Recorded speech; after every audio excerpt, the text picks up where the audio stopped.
Support comes from the Missouri Forest Products Association, committed to conservation and careful management of the state's forests to make them more resilient and better habitats for wildlife. ChooseWood.com. It's Wednesday, January 17th. This is The Gateway. I'm Wayne Pratt. Blaine Luetkemeyer is retiring after 16 years in Congress, and the St. Elizabeth Republican is not hiding his disdain for infighting among GOP colleagues. It hasn't been as much fun, probably, but this job wasn't supposed to be fun. It's supposed to be a job. You're supposed to be able to help people. Coming up, St. Louis Public Radio's Jason Rosenbaum reports on the race to replace Luetkemeyer in Missouri's 3rd District.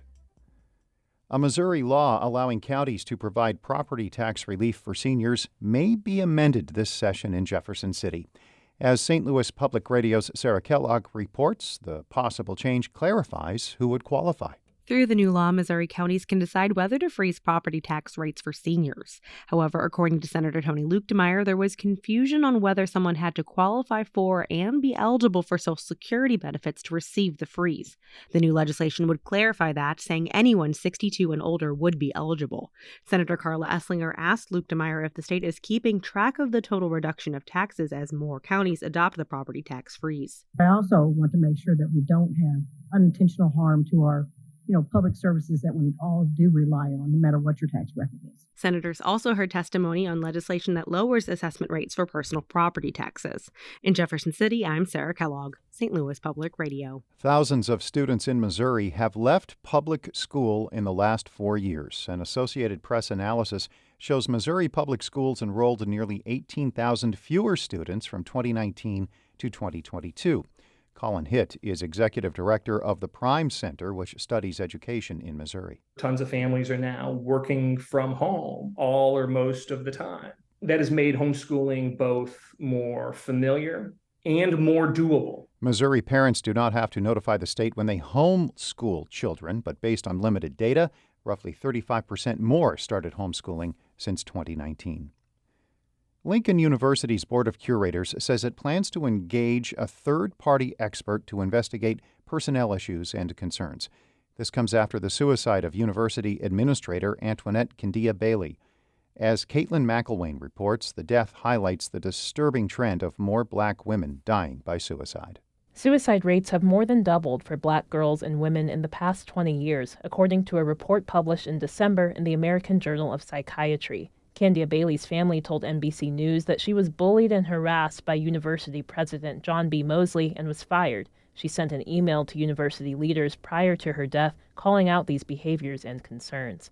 Erica Savage is a wellness lifestyle consultant in Washington, D.C., who's written about weathering, the hypothesis that chronic exposure to adversity contributes to poor health outcomes. Savage writes specifically about its effect on black women in the workplace. What is most important is that psychologically safety component that's on Maslow's hierarchy of needs, and for people to understand that what's in that culture is creating and sustaining a culture of wellness for everybody to work and then be able to go home and feel good about returning to do that same thing again. Savage says in addition to suicide, weathering can also contribute to a higher chance of breast cancer or childbirth-related deaths for black women.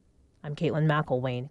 New permanent rules will soon go into effect on how people can register assault weapons and related equipment with the Illinois State Police. The legislature's Joint Committee on Administrative Rules is allowing the regulations despite issuing a symbolic objection. Illinois lawmakers passed a ban on assault weapons and related equipment last year. People who already owned such items must now register as part of their firearm owner's identification card. The permanent rules will replace temporary regulations that have been in place since October. The Environmental Protection Agency is asking for community input on the continuing efforts to clean up radioactive waste in North St. Louis County. St. Louis Public Radio's Kate Grunke reports. Frustrated crowd members ran through many big questions they still have about radioactive waste from the Manhattan Project in St. Louis. The EPA is holding these meetings to kick off a months-long listening process to try to improve communication with the community. Haley Gannon works for SKIO, a consulting firm hired by the EPA to do this work. We know that some of the information that comes out is very technical, a lot of jargon, and sometimes people can use some extra help understanding that. The firm will be conducting interviews with community members starting this week, and will also work to help translate scientific information into plain language. I'm Kate Grumke, St. Louis Public Radio.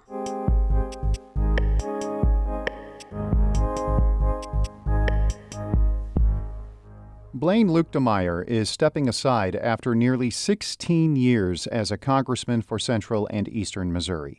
The St. Elizabeth Republican's departure sets up a scramble to join a dysfunctional Congress. St. Louis Public Radio's Jason Rosenbaum previews the race for Missouri's 3rd District, which includes parts of Jefferson and St. Charles counties.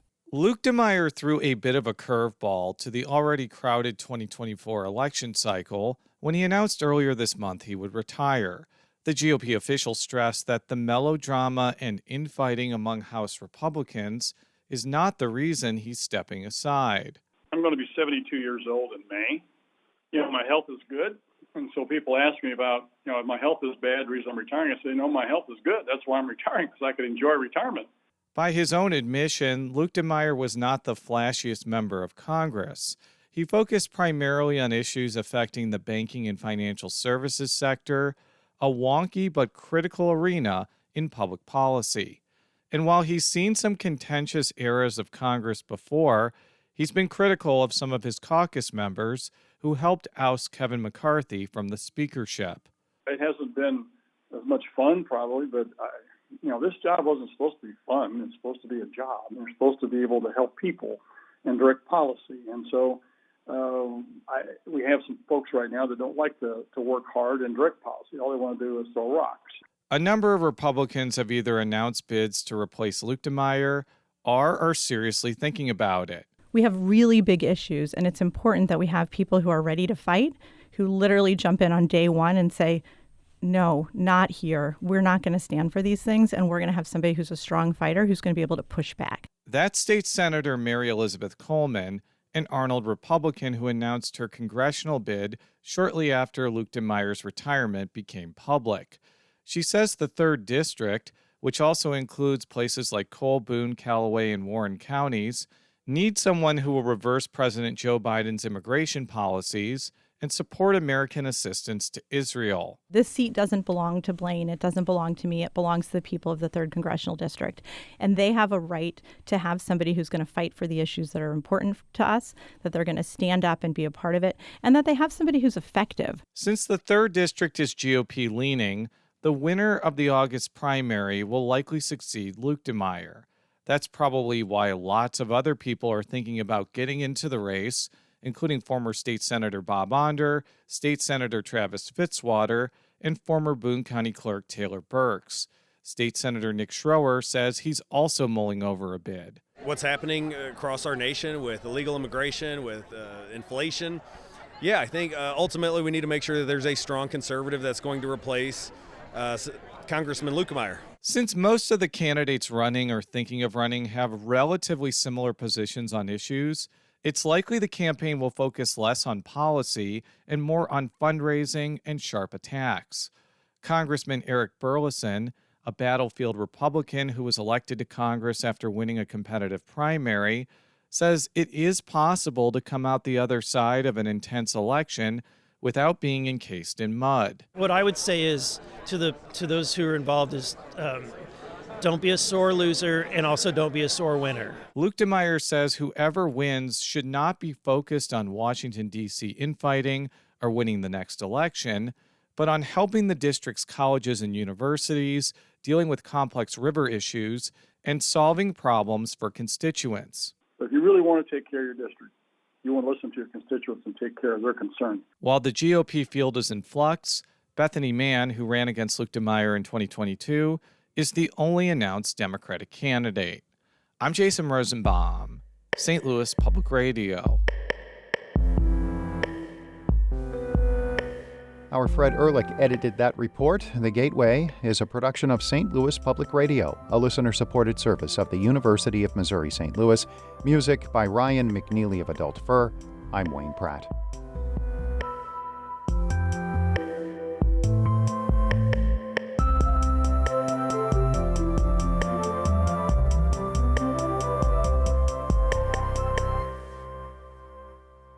Support comes from the Missouri Forest Products Association, providing more than 41,000 jobs in the production of wood pallets, railroad ties, white oak barrels, hardwood floors, and more. Details at choosewood.com.